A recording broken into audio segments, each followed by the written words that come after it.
Saya Amir Firdaus bin Azrin. Saya Nurhat Shah Adlin binti Zulkifli. Saya start tahu Rumah Benjamin sebab kita scroll Instagram lah. Kawan-kawan kita dah memang zaman perkahwinan untuk kita punya usia ni kan. So bila kita tengok Rumah Benjamin ada dekat Shah Alam, ada dekat Terengganu, Serata, Malaysia lah. So kita tengok dekat JB ni ada dua dekat Johor Bahru dengan Kota Masai. So kita datang untuk survey hari tu awal bulan 3 saya rasa dah start survey. So bila dah tengok tempat apa semua, kita rasa satisfied. Saya rasa saya lebih suka vibe yang intimate macam di Rumah Benjamin Meldrum ni. That's why kita go bayar deposit apa semua lah. So everything went very smoothly and Alhamdulillah RAJ punya staff semua memang sangat membantu lah. Daripada Fatin sampailah ke Abang Alif FM kita dengan MC kita. Sangat-sangat mudah lah pada saya. Betul.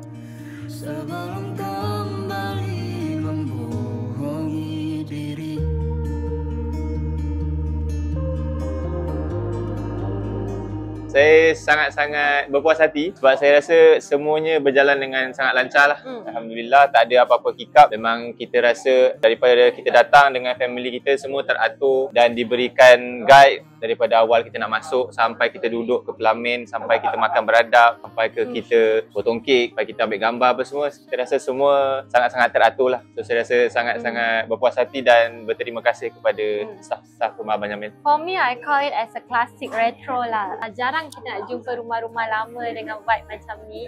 Daripada dulu lagi saya scroll Instagram, saya suka konsep Rumah Benjamin.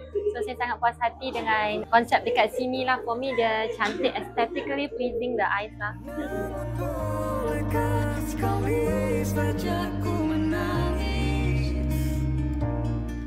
For me, saya sangat selesa daripada awal kami masuk. Alhamdulillah kita on time lah. Kita boleh tunggu lagi dalam kereta. Lepas tu kita sampai pun on time. Bila masuk berarak tadi pun flow dia sangat smooth, teratur. Pergi meja makan pun, balik pada meja makan, ambil gambar semua teratur. Selesa lah, comfortable to follow all the instructions. Tak rasa stress sebab protokol ke ataupun tak rasa stress orang order sana sini ke tak. So saya suka bila person in charge macam Abang Alif FM, photographer and the MC also. Dia rasa kita close to heart macam kawan. So you don't treat us like you're our guest. Yeah, like client. You don't treat us like a client. So saya rasa dekat di hati untuk bekerja sekali.